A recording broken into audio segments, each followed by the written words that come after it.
Good morning everyone. আশা করবো তোমরা সকলেই ভালো আছো, আমিও ভালো আছি। আমার আরও একটা নতুন ব্লগে তোমাদেরকে স্বাগত জানিয়ে আমি আমার ব্লগটা শুরু করলাম। দেখতে থাকো, আশা করছি ভালো লাগবে। আমি আর বাবু ওই যে যাচ্ছি কলকাতায়, বাবু ডাক্তার দেখাতে। ওই এমআরআই রিপোর্ট করেছিল, ওটা দেখাবে আর ডাক্তারও দেখাবো। তো সেই বেগ বাগান যেতে হবে, মল্লিক বাজার। তো ওখানে যাব। এখন 7:30 বাজে, ব্যারাকপুর লোকাল ধরবো 8:30টায়। তো এখন পার্থপুর থেকে অটো ধরবো, ধরে তারপরে শিয়ালদা, এই শিয়ালদা না, সরি, সোদপুর।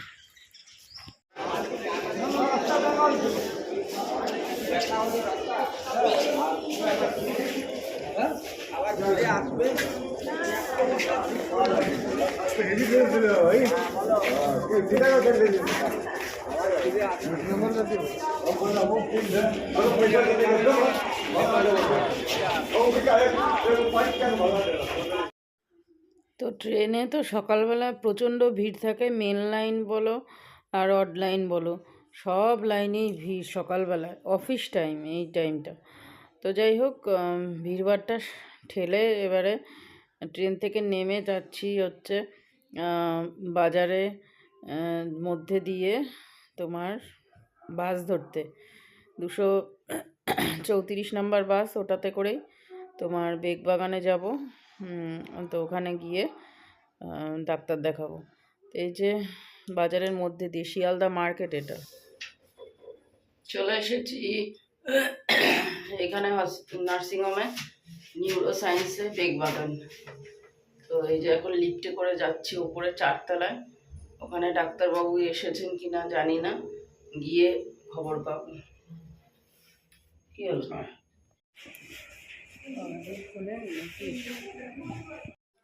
ডাক্তার প্রায় সকাল সকালই এসেছিলেন, 10:30টার মধ্যে এসেছিলেন। তো ডাক্তার দেখানোর পরে একটুখানি কফি খেলাম, সরি, কফি। বাবু 1 কাপ, আমি আর বাবু খেলো একটা কেক। আর এখানে তোমার কাউন্টার ওষুধের, তো ওষুধের কাউন্টারের জন্য আবার আলাদা টোকেন কাটতে হয়। তো ওরা টোকেন নাম্বার দিয়েই তারপরে ওষুধগুলো দেয়। আর কি বলো তো বন্ধুরা, এই যে বেগবাগান থেকে শিয়ালদা আসতে পাক্কা 1 ঘন্টা 1.5 ঘন্টা লেগেছে, কারণ মাঝখানে জ্যাম ছিল। এবারে কী কারণে জ্যাম ছিল সেটা তো বাসের মধ্যে বুঝতে পারছিলাম না। সকালবেলা চা আর বিস্কুট নিয়ে বসেছি, আর এদিকে কাঠে ভাত হচ্ছে। আর আমি এখন ঘুম থেকে উঠলাম, উঠে চা বিস্কুট নিয়ে বসেছি। আর শান ঘুমাচ্ছে, আর সায়নের পরীক্ষা আছে, ও পড়ছে। তো এটা নেক্সট দিন সকালবেলায় তোমার চা খাওয়া কমপ্লিট হয়ে গেছে। এবারে কাকিমা এসছে। কাকিমা হচ্ছে, এই কাকিমা আমার মায়ের বান্ধবী, মানে আমার বন্ধু, এই কাকিমার ছেলে। এই কাকিমার ছেলে আর আমি ছোট্টবেলার থেকে একসাথে পড়েছি, একদম মাধ্যমিক উচ্চ মাধ্যমিক একসাথেই পড়াশোনা করেছি। ওর জন্য মার সঙ্গে খুব বন্ধুত্ব কাকিমার, মানে বেস্ট ফ্রেন্ড বলতে গেলে চলে আমার মার। তো কাকু কিছুদিন আগে মারা গেছে। আজকে সকালের ব্রেকফাস্ট তড়কা আর রুটি। রুটিটা কর, পুড়ে গেছে রুটি। সাইকোনটা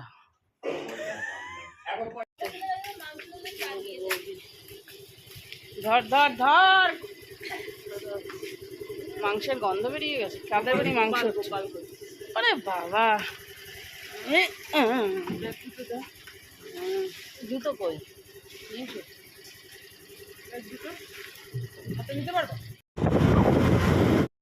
সায়নের জুতোটা এনেছিলাম দোকান থেকে, তো সেই জুতোটা আবার 2 দিন পরে পাল্টাতে যাচ্ছি। তো আজকেই আমি আবার বাড়ি চলে যাব। এখন দুপুরবেলা প্রায় 1টা বাজে। জুতোটা পাল্টাতে এসেছিলাম, পাল্টানো হয়ে গেছে। সায়নেরও 10 নম্বর জুতো লাগে, তো 9 নম্বর আনা হয়েছিল, সেটা আবার পাল্টে 10 নম্বর আনা হলো। তো যাই হোক, বাচ্চা ছেলে মেয়েরা কত আস্তে আস্তে বড় হয়ে যাচ্ছে না। আর এ দেখো, আমরা বাড়ি যাওয়ার পথে রওনা দিয়ে দিয়েছি। এবারে যাব মধ্যমগ্রাম স্টেশন অটোতে করে।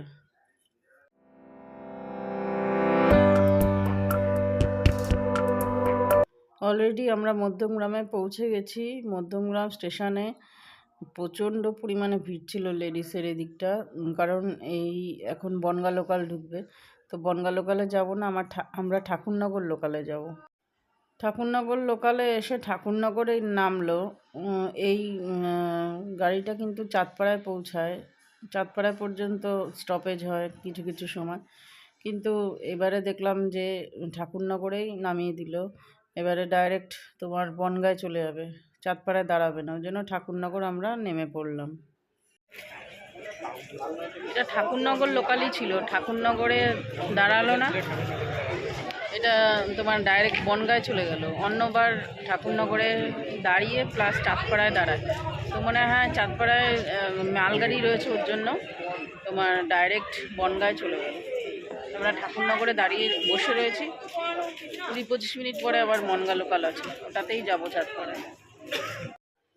বাড়ি চলে এসেছি, আসার সময় চপ নিয়ে এসেছিলাম, তো খুব খিদে লেগেছে, সেই বেরিয়েছি 2-2:30টার দিকে। তো খিদে লেগে গেছে, খাচ্ছি চপ আর মুড়ি। বাড়ি এসেই বসলাম, বেশি নোংরা হয়নি, কারণ 2-3 দিনের জন্য গেছি তো বেশি নোংরা হয়নি ঘরদোর। বাড়ি ফিরে এসে সেরকম একটা ভিডিও করা হয়নি, কারণ খুব টায়ার্ড ছিলাম, সারাদিন ঘুমাইনি, একটুখানি ঘুমও পাচ্ছিল। তো কোনো রকম সিদ্ধ ভাত করে খেয়ে তাড়াতাড়ি 10টা সাড়ে 10টায় ঘুমিয়ে পড়েছি। আবার এটা নেক্সট দিন, অর্থাৎ আজকে হলো তোমার কী বার বলো তো, আজকে বুধবার। তো বুধবারে এখন না, আজকে বৃহস্পতিবার, সরি বৃহস্পতিবার। সকালবেলা ঘরটা ভালো করে ঝাড়ু দিয়ে নিচ্ছি, কারণ 2 দিন কাকিমা কি মুছেছে না মুছেছে। তো ঘর এমনি পরিষ্কারই ছিল, যেহেতু কার্পেট পাতা রয়েছে না, ওই জন্য খুব একটা নোংরা হয়নি। আর চারিদিকে তো মোছার কোনো ব্যাপারই না, একটুখানি সামনেটা মুছে নেয় কাকিমা, কার্পেট পাতা রয়েছে জন্য পুরো একদম ঘরদোর পুরো একদম পরিষ্কার হয়ে রয়েছে, যেহেতু কার্পেটটা পাতা রয়েছে।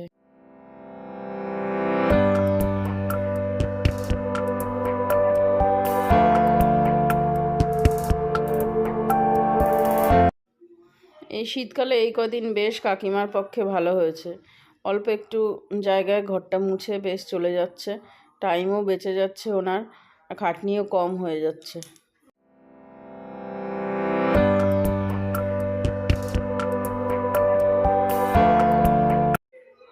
অন্যবার বাপের বাড়ি থেকে আসার সময় ঘরদোর দেখি প্রচণ্ড পরিমাণে নোংরা, তবে এইবার অনেকটা নোংরা কম হয়েছে। আর সকালবেলা রাজমা করব জন্য তড়কা লাগাচ্ছি। রাজমাটা ভিজিয়ে রেখেছিলাম গতকাল রাত্রিবেলা, এসে খেয়ে দিয়ে তারপরে রাজমাটা ভিজিয়ে রেখেছিলাম, তো সেটাকেই প্রেশার কুকারে সিটি দিয়ে তারপরে এখন তড়কা লাগাচ্ছি।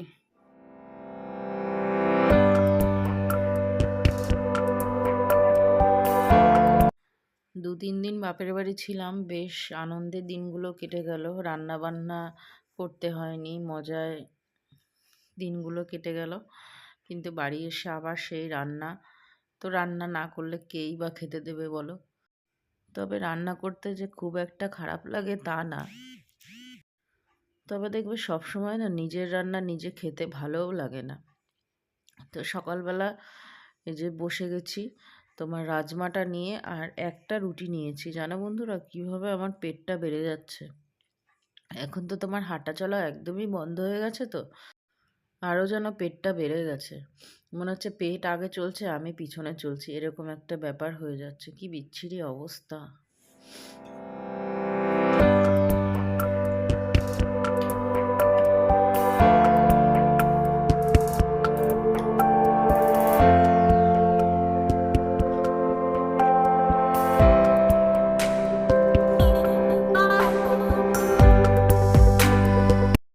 দুপুরবেলা এসেছে আমাদের যে কারেন্টের কাজ করে ভাগনা, ও এসেছে, আমাদের এই সিসিটিভি ক্যামেরা একটু প্রবলেম হচ্ছে তার জন্য, তো ঠিকঠাক করে দিয়ে গেল। আর আমি পাঁপড় নিয়ে বসেছি দুপুরবেলা, এরকম আবিজাবি খেলে তো পেটটা বাড়বেই বলো। কালকে ট্রেন থেকে এনেছিলাম, তো সেই পাঁপড় ভাজা খাচ্ছিলাম, সেই আঙুলের মধ্যে ঢুকিয়ে এসেছি হাঁটতে। তো হাঁটতে হাঁটতে একটা বান্ধবীর বাড়িতে চলে আসলাম, অনেক দিন ধরে আসা হয় না ওদের বাড়ি, শিবাদের বাড়ি। তো বিকালবেলা এখন থেকে হাঁটবো, কারণ শীত পড়ে গেছে, এখন আর সকালবেলা হাঁটা সম্ভব না। আর কাকি আর মনা কেউই হাঁটছে না। মনার তো শরীর খারাপ, ও আর হাঁটতে পারবে না। আর কাকি এই ঠান্ডার জন্য হাঁটছে না। আমাদের অনেক দিন হাঁটা চলা বন্ধ হয়ে গেছে। তো ভাবছি যে সকালবেলা না হেঁটে বিকালেও হাঁটা যায়, তো বিকালেই হাঁটবো এখন থেকে। আবার দেখি গরম পড়লে তখন দেখা যাবে। শিবাদের এখানে রাস্তাটা বেশ ভালো করেছে, ঢালাই করেছে। এই যে চলে এসেছি বান্ধবীর বাড়িতে। তো এখান থেকে একটুখানি বসে টসে চলে যাব বাড়ি। হাঁটাও হলো, আবার বান্ধবীর বাড়িতে ঘোরাও হলো। আর ওদের রাস্তাটা পাকা হয়েছে, তো অনেক দিন ধরে বলছে আসো আসো, তাই গেলাম। হাঁটাও হয়ে গেল, ঘোরাও হয়ে গেল, ব্যাস এক কাজে দু কাজ হয়ে গেল। তো চলো আজকের মতো বিদায় নিচ্ছি, নেক্সট ব্লগে দেখা